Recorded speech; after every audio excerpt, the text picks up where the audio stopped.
Sebanyak 7 orang tewas dalam kebakaran toko bingkai di Mampang Perapatan, Jakarta Selatan. Ketujuh korban ditemukan petugas pemadam kebakaran terjebak di lantai 2 toko.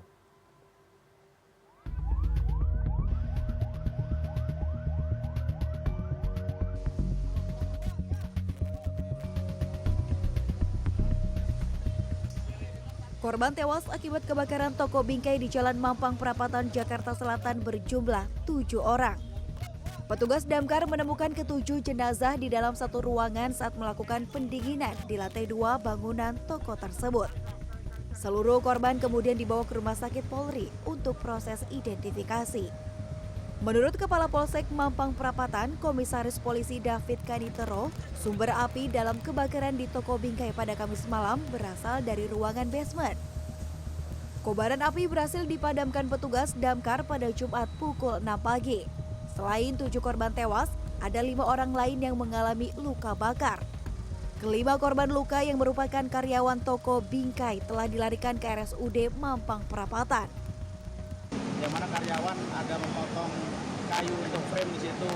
Nah, kebetulan salah satu saksi saat itu sedang menyemprot kayu yang digunakan untuk frame ini menggunakan bensin untuk menghilangkan rayap yang ada.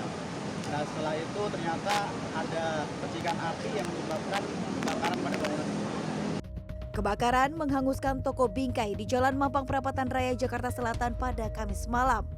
Kebakaran mulai terjadi sekitar pukul 7:30 malam. 110 orang petugas dan 24 unit mobil dinas penanggulangan kebakaran dan penyelamatan DKI Jakarta dikerahkan untuk memadamkan kobaran api yang melahap seluruh bagian toko. Banyaknya material mudah terbakar seperti thinner, cat, dan kayu bingkai lukisan sempat mempersulit proses pemadaman. Tim Liputan CNN Indonesia. 7 orang menjadi korban tewas dalam kebakaran sebuah toko bingkai di Mampang Perapatan, Jakarta Selatan. Seluruh korban sebelumnya terjebak di lantai 2 toko. Koresponden CNN Indonesia Nova Nayantaka akan melaporkan perkembangan terbaru dari lokasi kebakaran. Kondisi terkini di tempat kejadian perkara di toko bingkai yang terletak di Jalan Mampang Perapatan, Jakarta Selatan, di mana tadi sekitar pukul 7 pagi berdasarkan keterangan dari Kapolsek Mampang Perapatan, Kompol David Junior mengatakan memang sudah ditemukan 7 korban yang ditemukan di lantai 2 dengan kondisi meninggal dunia. Dan saya akan menjelaskan seperti apa kondisi TKP saat ini. Bisa dilihat para petugas damkar saat ini sedang melakukan pendinginan dan juga terus menyisir apakah masih untuk memastikan apakah masih ada korban yang berada atau terjebak di dalam TKP. Sementara itu untuk 7 korban yang meninggal memang sudah dilarikan ke Rumah Sakit Polri untuk dilakukan otopsi. Sementara itu sebelumnya di hari Kamis 18 April ini memang sudah ditemukan 5 korban yang luka-luka, di mana 3 diantaranya sudah dibawa ke RSPP dan juga di RSUD Mampang Perapatan.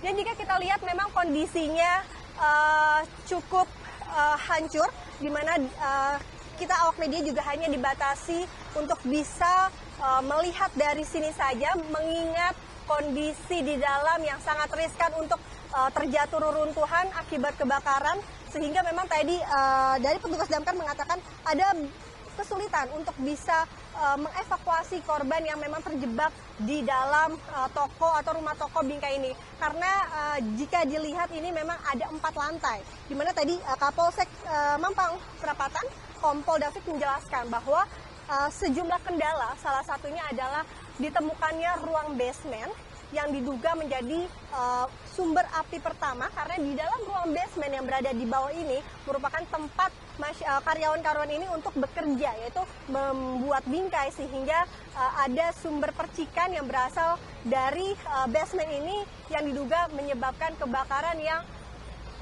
kurang lebih hampir 10 jam para petugas berjibaku untuk memadamkan api. Dan berdasarkan data dari data penanggulangan kebakaran dan juga penyelamatan DKI Jakarta, sepanjang 2023 sudah ada kejadian sekitar 2.286, bahkan di tahun 2024 saja, dari bulan Maret hingga bulan April sudah ada 150 kebakaran yang terjadi, termasuk di toko bingkai Mampang Perapatan, sehingga dihimbau masyarakat dan semuanya stakeholder juga bisa lebih hati-hati agar kebakaran yang merenggut nyawa sehingga hal ini juga tidak dapat terjadi atau dapat diantisipasi. Nova Nayantaka, Warsa, Jakarta.